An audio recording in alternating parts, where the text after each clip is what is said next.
Okay, this is just a quick screencast looking at the current investment and loans folio task that you've got.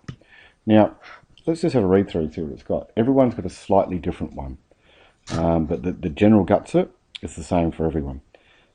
Due to a fabulous new series, Bob's been given 20 grand as a bonus. And he is celebrating this over a quad ale with Farmer Pickle.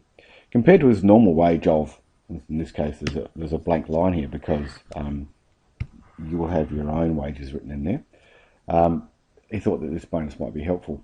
He's got the bonus 5 years after he started his loan and started his super. So we're part way into the loan and super. Farmer Pickle says there's only one thing to do, is take that money and prop up his super. So put it into super, and then he'll have a far more comfortable retirement when he gets to retire. Now that's in 30 years. So 30 years from the beginning of the payments in there.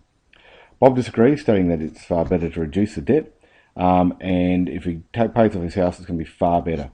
Now, at the moment, he's got a debt of this much for a house, which you will have different ones, and he hasn't got any loan minimisation processes at all. He's just paying it off per month like he normally would.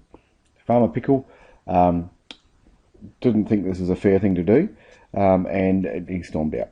So the whole critical thing here is, what's the best use of Bob's cash? So you've got to come up with what is the best solution for Bob, and it will come probably down to a financial decision about which way to go.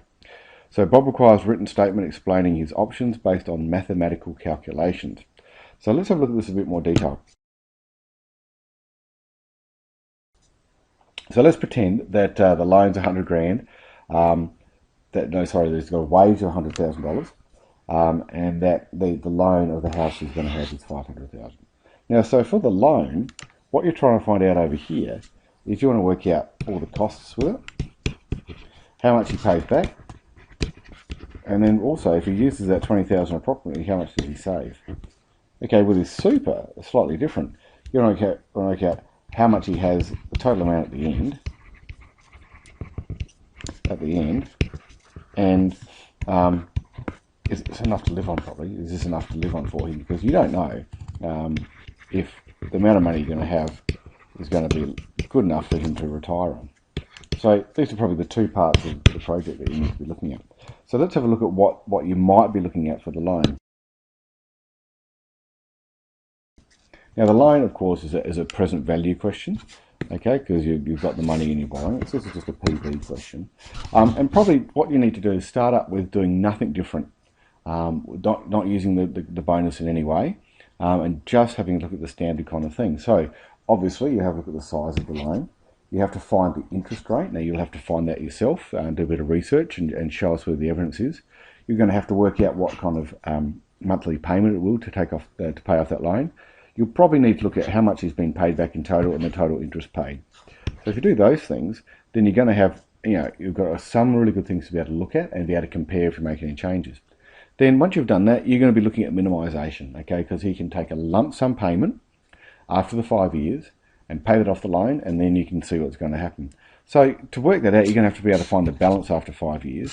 You're going to have to do a lump sum payment, and then you're going to see what difference that makes, okay? If that makes a difference. Does he save time? If he saves time, how much time does he save? If he saves money, how much time and money does he save? So have a look at the difference that you're going to be having there. Then you might want to look at some other loan minimisation things to go with that, to see how well it can work out. And that might be more frequent payments, like a fortnightly payment. You might increase the payments, or it might be a combination of all those things. But just remember that you're trying to come up with the best solution for Bob, so you need to kind of work out mathematically what's the best way to go, set the scenario up and test it, and see if you can prove which one's right. Now, when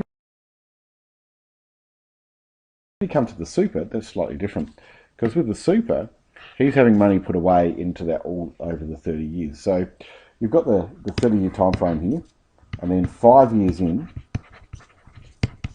that's when he gets the bonus. So after that, there's another 25 years left.